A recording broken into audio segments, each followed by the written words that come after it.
मित्रों नमस्कार। आइए आपको एक होली की बड़ी चटपटी सी एक घटना संस्मरण के रूप में सुनाना चाहता हूँ। सुनिएगा। यही होली के दिन थे और उन दिनों क्लेमेंट टाउन एक देहरादून की वादियों में स्थित कैंटोनमेंट एरिया की प्रोहिबिटेड जगह है। वहाँ एक FRI की विशाल अट्टालिका भी है, जैसे आपने रोम के नगर में देखी होंगी, उसी तरह की कुछ।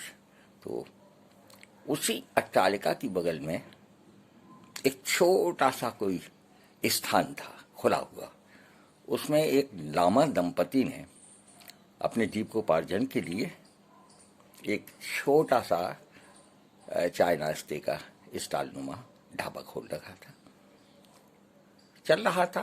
कुछ लोग अपने सबसे बड़ा आकर्षण था उस लामा दंपति की युवती, बहुत सुंदर थी। मेरा मित्र अरुण बहुत दिनों से उससे दोस्ताना गांठने में लगा हुआ था।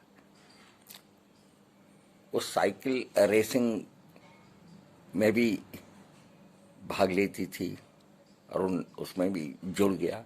बहरहाल चल रहा था मामला। लेकिन एक दिन उसने उन्हीं होली के अवसर पर एक योजना बनाई कि अपने घर पर आवास पर एक महफिल रखने का प्रोग्राम रखा, बहुत अच्छे ढंग से।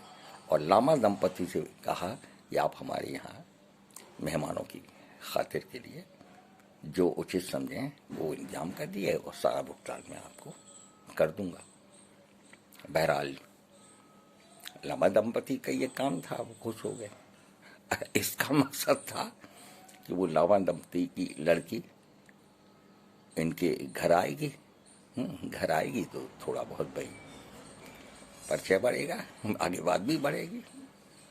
तो अब मैं उस वहाँ के वातावरण को देख करके हैरान था, परेशान था कि ये अरुण किसी लफड़े में पड़ जाएगा। तो मैंने मित्रता के नाते उसके बचाव हेतु चुपचाप एक योजना बनाई और उसकी एक सहेली थी, उस लामा दंपति की युवती की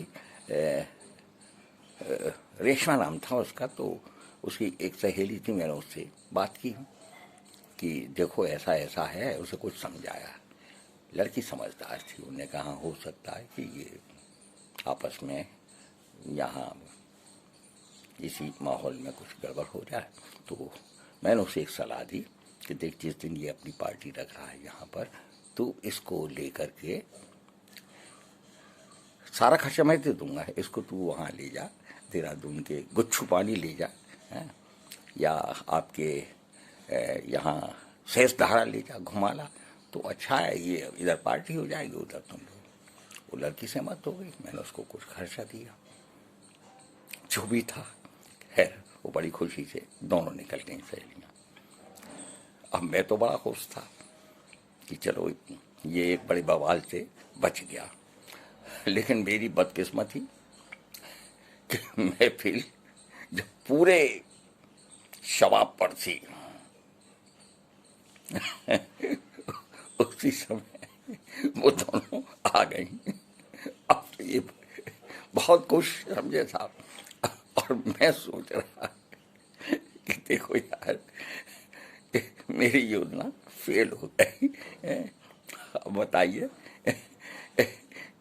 कभी कभी ऐसी घटनाएं हो जाती हैं जो एक आनंद की अनुभूति तो होती है, लेकिन फिर भी कुछ ऐसा हो जाता है जिसकी हम कल्पना नहीं कर सकते। बहरहाल मैं तो साहब चला आया उस महफिल की बात, और मुझे नहीं पता आगे कभी जाने का मौका नहीं मिला। और अरुण से भी फिर मुलाकात लंबे अरसे तक नहीं हुई। ये था मेरा एक सफर। धन्यवाद।